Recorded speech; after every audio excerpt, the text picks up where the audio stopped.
Greetings in the precious name of Jesus Christ. यीशु मसीह के कीमती नाम में मैं आप सभी का अभिवादन करता हूँ।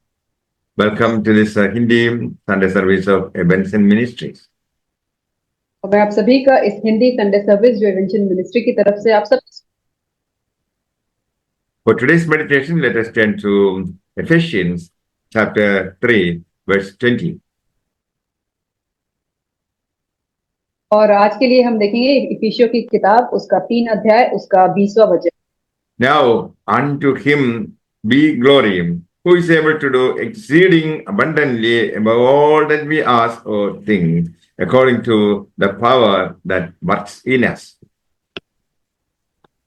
अब जो ऐसा सामर्थ्य है कि हमारी विनती और समझ से कहीं अधिक काम कर सकता है, उस सामर्थ्य के अनुसार जो हम में कार्य करता है। Now glory be to God. अब परमेश्वर की महिमा हो। God by his mighty power at work within us. और जो अपनी सामर्थ्य से जो हमारे भीतर कार्य कर रही है। And God is able to do far more than we would ever dare to ask. और परमेश्वर वो कार्य करने के लिए वो सक्षम है जो हम उससे मांगते भी नहीं हैं। God is able to do super abundantly above all we think. और परमेश्वर जो है हमारी सोच से भी बढ़ के जो कार्य होते हैं वो करने के योग्य है। He is also willing to do all of this for us as well.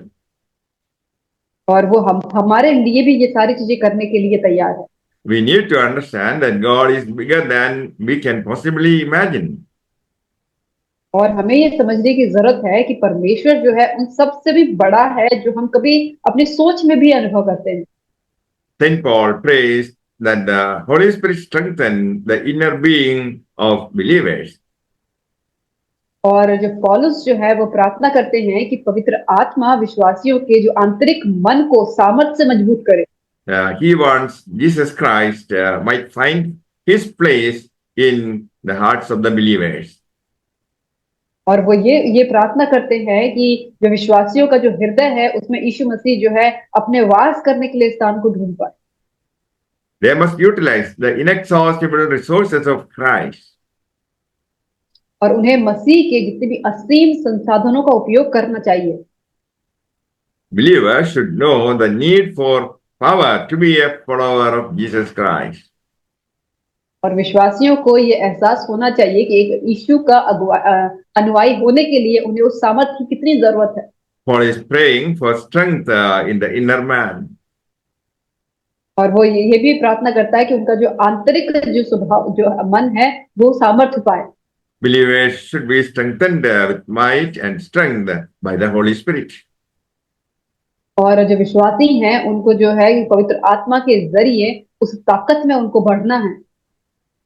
He prayed that they would experience the fullness of Christ according to the riches of his glory.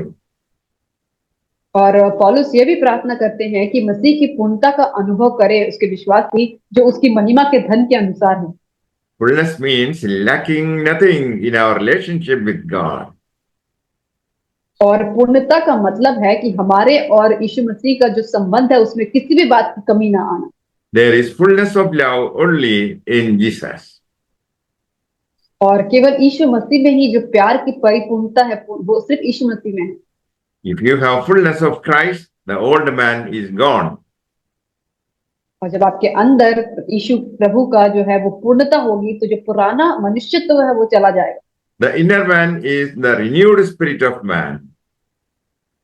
और जो आंतरिक जो इंसान जो होता है वो जो उसकी आत्मा के नए होने से जो इंसान बनता है वो है। By faith, Christ lives in the heart of the believers. और विश्वास के जरिए मसीह जो है विश्वासियों के हृदय में वास करता है। Christ to dwell in our hearts, we must be rooted in his love.